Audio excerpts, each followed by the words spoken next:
Bukas na, bigas na. Ayan. Wala na. Kaya yung iba daw, mga kukling lang. Kailangan ng kunti lang. Eh, yun, puro kami nagtataw-takan.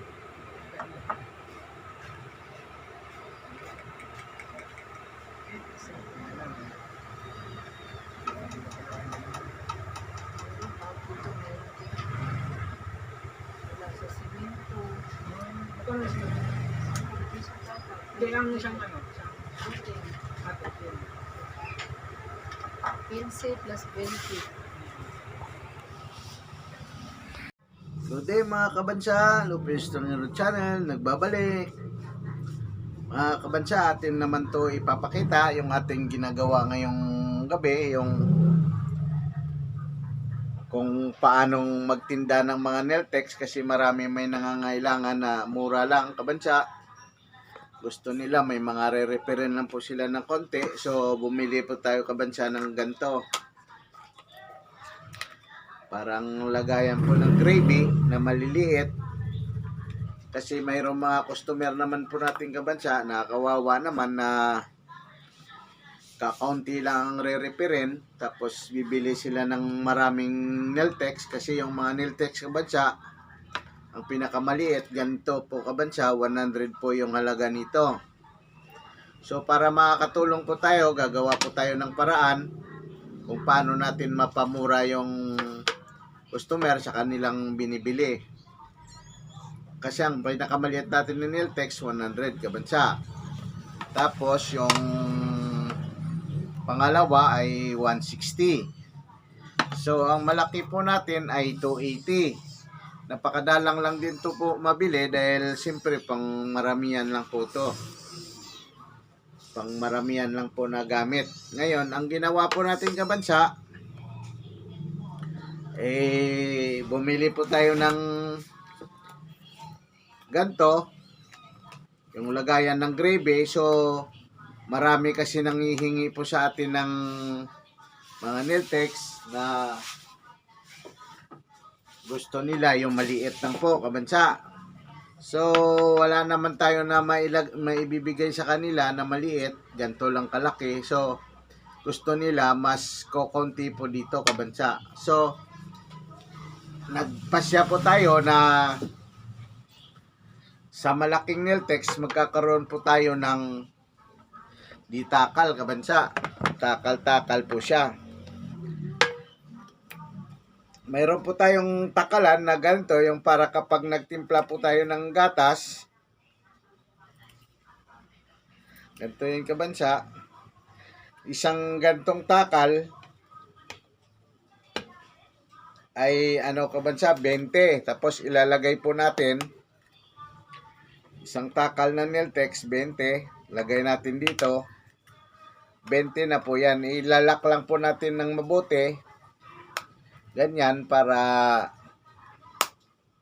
hindi po siya matapon. At saka hindi rin siya basta matutuyo kung nakalak siya ng mabuti. So maraming mga customer natin na pabalik-balik po dito, mabili ng ganito kalaki lang.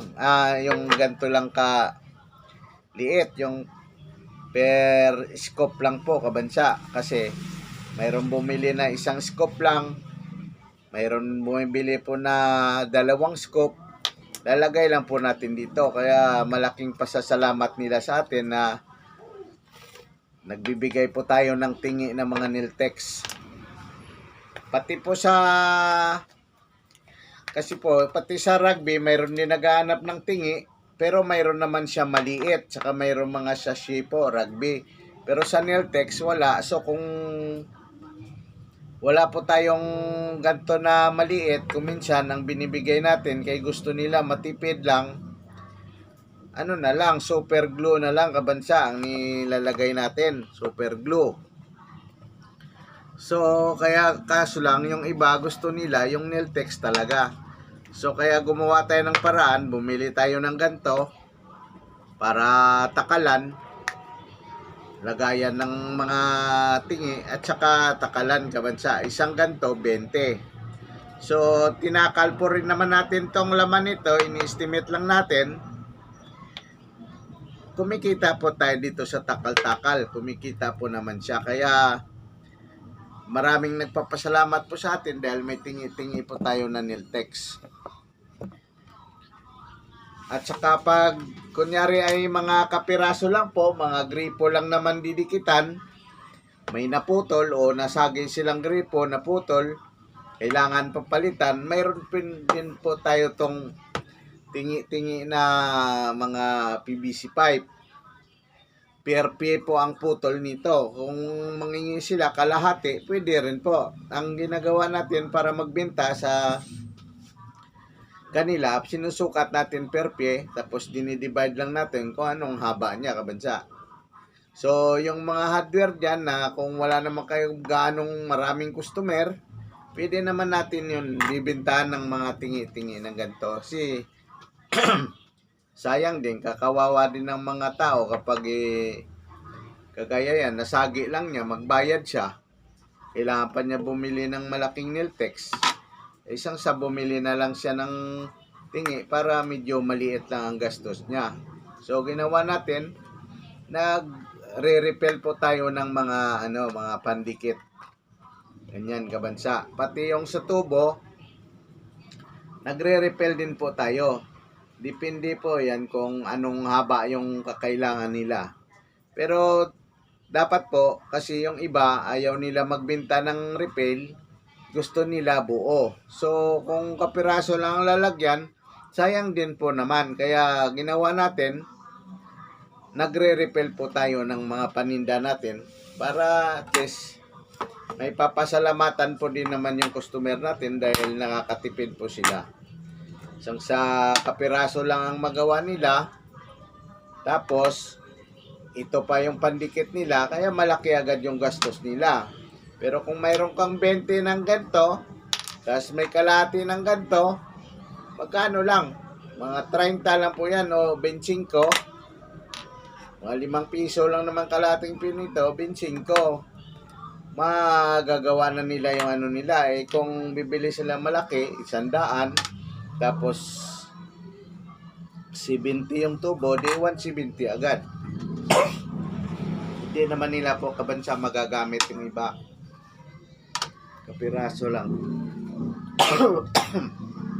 So, ang tinda po natin na refill ng mga tubo, magmula sa media, ang sukat niya, 1/2, 3/4, at saka 1, pwede tayo magbenta kahit per pie po, kabansa. Ganon din sa mga orange, pwede rin. Pero karamihan kasi nabili ng orange na mga maliliit, buwang buuan na po yung panglinya. Kung wala kasi tayo pangdugtong na maliliit na mga blue, pwede naman na orange gagamitin, pwede naman po dahil wala naman pong pressure yung tubig. Ganon din po sa mga malalaking tubo, ganito, mga malaki, distress, nagtitingi rin pa tayo niyan. Ito, 3/4. Mula ito, 1/2 hanggang 1 po, nagre-repel po tayo niyan ng mga tubo na yan. Ganon din po sa mga D2, saka D4, nagre-repel po tayo nun. Kasi marami pong nag-customer na nagsasabi, baka mayroong putol-putol, tinuturo po natin sa junk shop. Pagdating naman sa junk shop po kabansa, marami ang hinahanap nila doon, wala naman po sila makukuha sa junk shop.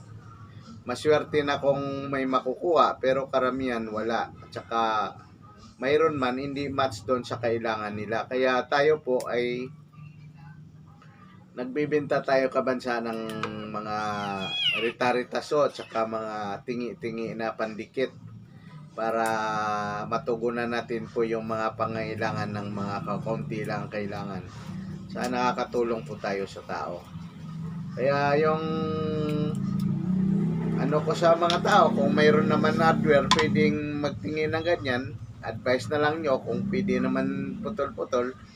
Siguro mga iba na hardware dyan magputol din naman, pero yung mga malalaking hardware na maraming customer, hindi na po nila pag-aabalaan yan. Lalo na pag marami silang ginagawa. magiging abala lang po sa kanila yung mga rita-ritaso.